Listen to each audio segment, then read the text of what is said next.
Good afternoon, Chris Whelan here from the Center of Business Excellence, building better business results. I want to talk to you today about something that I've come across in the last little while, talking to business owners across New Zealand, indeed across, in many cases, across the world. And that's around the uncertainty. There's this thing going around, excuse me, thing going around at the moment called the R word, right? People are talking about recession. And there's no question whatsoever that we are facing significant challenges. I think we need to be responsible as business leaders and actually own that. The fact is there are big challenges going on. But allowing those challenges to define us, allowing the circumstances around us to define us is not going to get us anywhere. How we respond to those challenges, how we respond to this R word, right? Not even using it, how we respond to it, that's going to be the thing that makes the difference. And I want to talk today about how we can do that and why I believe this is an important thing to engage right now. We're sitting in the face of this thing, and we want to make sure we don't just let it overwhelm us, but that we actually face up to it and we take charge, we take ownership, and we take responsibility for our actions, because that's what's going to set winners apart from people that fall by the wayside. So how do we do it? Because having a systemic approach, a systematic approach, is what's very important. And unfortunately, too many business owners just don't. They're almost a little bit like deer caught in their headlights. And they face this thing, they hear the news is bad, there's lots of stuff going on, and they complain about things. So that's not what we're going to do today. Today, we're going to talk about how do we look at that, how do we address it, how do we take charge, how do we move forward, how do we win? Because that's ultimately what we want to do in the game of business. So let's think about this. Not having a repeatable, a systematic process, and if you like, a framework for addressing how to move our businesses forward is problematic, because what that leaves us with is a situation where we're almost headless chooks. We're running around, we don't have a plan, and frankly, let's be clear, hope is not a strategy, right? So without that repeatable, tested system, we've got a bit of a challenge on our hands. In fact, I say a bit of a challenge, that's an understatement for the decade. The second point is what it leads to is inevitably you can't do things consistently. So one has the lack of repeatability, lower margins. Lack of repeatability, lower margins leads to lower profit, not surprisingly, and that's clearly a problem for us. You also can't, because it's not repeatable, you can't test and measure things. It's not something that's been tried and tested. And so you can't decide, hang on, I'm going to do a bit of marketing over here, I'm going to do this, or I'm going to do that. And you can't actually test whether what you're doing makes sense, because you've got no way of running through a systemized process. So that's problematic in itself. And then, of course, the other thing, almost inside of the person, is this fear, almost, dare I say it, a terror, which goes with uncertainty.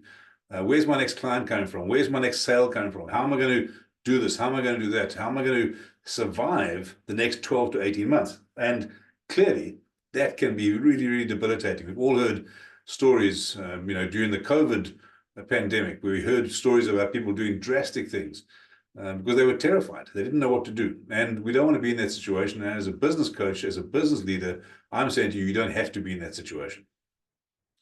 Chatting with someone recently, a business owner, excuse me, owns an IT business. Basically, if you understand the concept of the point of power, he was a little bit in his headspace below the point of power. Blame, excuses, denial. Basically saying the government's changed, there's been layoffs we're in Wellington, there's layoffs in Wellington, a lot of uncertainty, economic crisis. What must he do? How does he go forward? And I sat with him and chatted with him and said, look, all of that might be true, right, out there. But typically the blame, the excuses, and denial come from circumstances that are outside of us. The ownership, the accountability, and the responsibility are things that are inside of us, things that we can take control of. So what we sat down and did was say, right, what is it? Let's call him Joe. What is it, Joe, that you can control?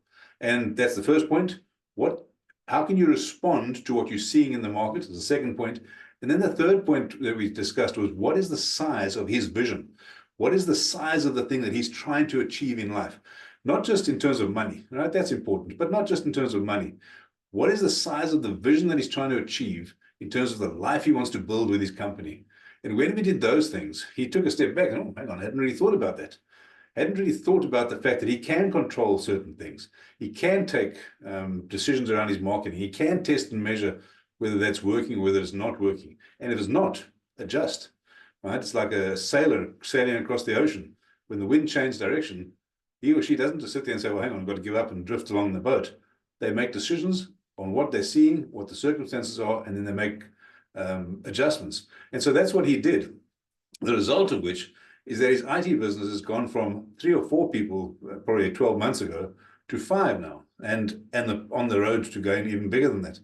And he's got a clear niche in the market and growing. It's not that things are massively, the circumstances have changed, they haven't. But his decisions to how to respond to that and how to apply the system worked.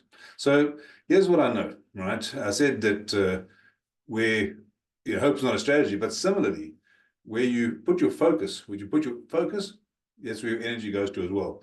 And I want to talk to you about 4 things that I think you could be doing, we all should be doing as business owners at the moment, and of course going forward. It's providing, as I say, a systematic approach to how to build your business, to make sure that it's absolutely profitable, it's strong, it's resilient, it's sustainable. Getting that right is where we want to be. And these are the 4 things. Number 1, mastery is entirely doable. And for me, mastery is the foundation level of any business system. It's making sure that you master in at least 4 areas. 1, your financials. If I were to rate it on a scale of 1 to 10, that's a 9, that's a 9.5. You've got to know your financials, right? You've got to know, and when I say financials, I don't just mean your accounting, I mean your KPIs, I mean your break-even point, not just your financial break-even, but your profit break-even. I mean to know exactly where you stand, how you test and measure it, where your leads are coming in. You've got a dashboard that you're measuring. So understanding your financial mastery is number 1. The second point is mastery of your destination. Where do you want to get to? What direction are you traveling in? So that I mentioned earlier, the size of your vision, right? Your destination mastery. So point number 1 is mastery. Let me just recap this. Point number 1 is mastery. Within that, financial mastery, destination mastery, time, or more particularly self-mastery. We've all got 168 hours in the week, but knowing how you prioritize that is important. And then the 4th element of mastery is mastering your delivery. So making sure that you're consistently delivering, right? And there's systems in place to run your business appropriately. That's the first point, mastery. The second point is marketing or niche, right? Knowing exactly, not competing on price, but you're competing on value. Knowing your marketing, knowing where you sit in the market as a niche, massively important. When I work with people, there's 5 areas that I look at. It's leads, it's conversion rate, it's the number of times a person buys, it's how much they spend each time, and it's your margins. Getting those 5 areas right is probably, frankly, the most important formula you will ever learn in business, and it applies no matter what business you're in. So that's your marketing segment, getting that right. Once you've got your foundation of mastery, you've got your marketing, the next thing you want to get right is your simple business systems, what I call leverage. It's not about making it bigger than Ben-Hur, but it is about making sure that the systems that you use are entirely appropriate for your business, where it is now and where you want to get it to. And it allows you, the principle, I suppose, is that it allows you to use a leveraged system. So rather than you having to do all the work, working every hour under the sun, you build a system that does it for you. And then you go into your teams, because great teams, well-led teams with good systems are what makes all the difference in your business. So those 4 areas, let's just recap them briefly. Mastery, right? Then making sure that you've got your marketing, your niche right. Then making sure that you've got your simple business systems in place, and then getting your right team in place, getting those things right. All of that is what sets you on the path to sustainability, to resilience in the face of recessions, to absolutely profitability. It'll make the difference. If you do it right, it'll make the difference between surviving and thriving, falling over. I mean, it's as blunt as that.